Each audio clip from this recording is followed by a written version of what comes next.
What if the very traits you try to hide, the flaws you label as defects, are the exact material from which confidence is eventually built?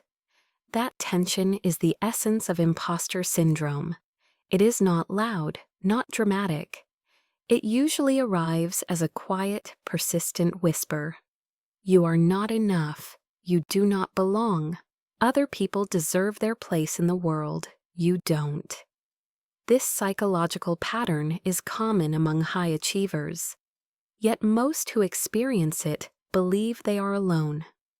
This story, simplified and focused, explores one case, an artist named Elara, and how her relationship with imperfection slowly transformed from something she feared into something she eventually used as strength.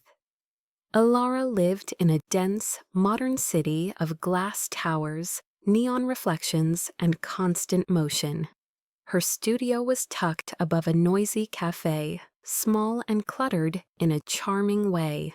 The kind of space that looks chaotic to others, but makes sense to the person who works there. The walls were lined with canvases, bold color, dramatic contrast, and a kind of emotional energy that was unmistakably hers. Yet there was one shared characteristic. Almost none of the paintings were finished.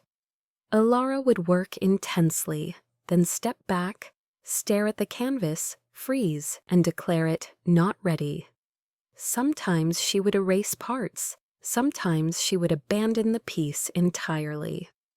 To an outside observer, there was clear potential, even brilliance, but to Elara, every line looked like evidence of her inadequacy. Instead of seeing style, she saw flaws. Every morning she would walk past the Grand Gallery in the heart of the city, the kind of museum-like exhibition space that showcased established masters. She would slow her steps when passing those marble stairs, imagining her work hanging there someday, then immediately laugh at the absurdity of the fantasy. Who am I to stand among them? She would scold herself silently. Her mentor, Theo, an older painter who had lived through decades of both success and obscurity, visited her studio occasionally. He always told her the same thing: your art is alive because of its imperfections. Perfection is sterile. Your crooked lines breathe. But Elara could not internalize this. She assumed he was simply being kind. One afternoon, a flyer slid under her door. It announced an open exhibition at the Grand Gallery, welcoming new, upcoming, undiscovered artists. For a second, her heart leapt at the possibility. Then the whisper of doubt came back with full force. Impossible, you're not a real artist. She crushed the flyer into a ball and tossed it aside. Theo, however, found it later on her floor.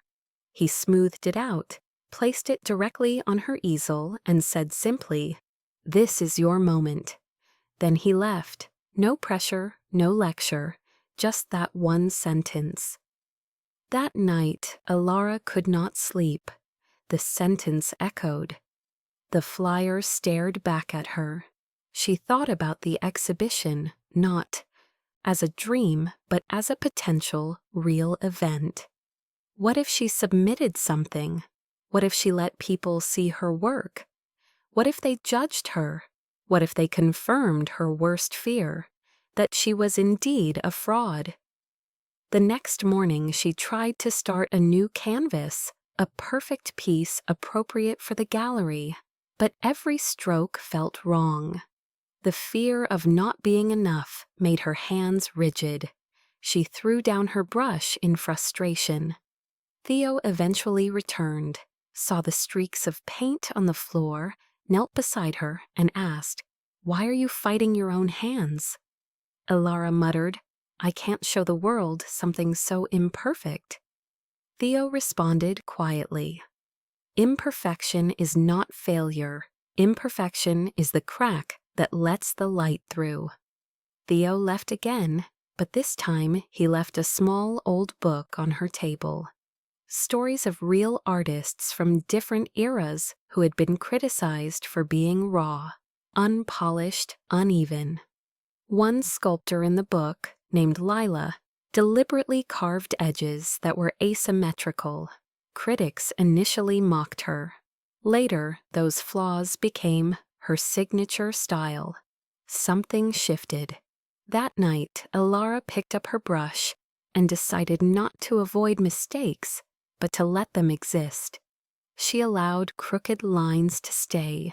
She turned a smudge into something intentional, like the shadow of a passing storm. Instead of erasing everything imperfect, she allowed the painting to breathe on its own terms.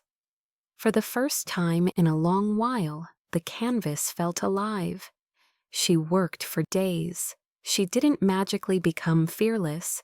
The doubt was still there, but she moved anyway.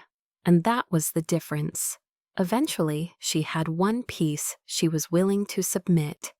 It was not flawless, but it was hers. The day of the exhibition arrived. She approached the marble steps of the gallery, nervous to the point of nausea. She carried her canvas like a fragile secret. The curator accepted her submission, studied it for a moment with an unreadable expression, then simply nodded and pointed to the wall where it should be placed. Elara hung her painting and stepped back. She felt exposed, as if she had pinned her entire identity to that wall. As the show began, people walked past. Some ignored it. Some paused for a brief second. For Elara, every glance felt like a judgment. She braced herself for confirmation of failure. Then, unexpectedly, a man in a worn jacket stopped. Not briefly, but long enough that Elara felt compelled to stand nearby, even if her heart was pounding. He studied the crooked lines, the smudged shadow, the fractured eyes of the painted woman. Eventually, he turned to Elara and said softly, "This feels real." She blinked, not sure she heard correctly. "It's not perfect," he continued, "and that's why it speaks." Soon, other people gathered. A woman said the painting reminded her of her own struggles. A child commented that the smudges looked like clouds that have stories. Something entirely unexpected was happening. People weren't admiring the painting in spite of imperfections. They were connecting because of them. The imperfections were not barriers, they were bridges. Theo walked up next to Elara and asked, quietly, without gloating, "You see it now, don't you?" Elara nodded, overwhelmed. Her flaws were not disqualifiers. They were the fingerprint of her authenticity. The rest of the exhibition flowed around her, but inside she felt a calm clarity she had never felt before. Confidence, she realized, was not the absence of flaws. It was the acceptance of them. It was choosing visibility over hiding. It was choosing presence over avoidance. When she returned to her studio later that night, the space looked different, not because anything had physically changed, but because her relationship to it had changed. Her canvases were no longer threats. They were possibilities. The same paintings that once felt like proof of inadequacy now felt like invitations to explore. That is the true shift. And this lesson does not belong only to Elara. It applies to any person who struggles with imposter syndrome, which is far more common than most people realize.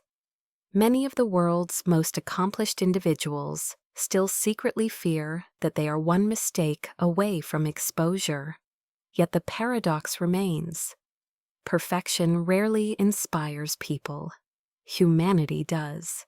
So the question becomes personal.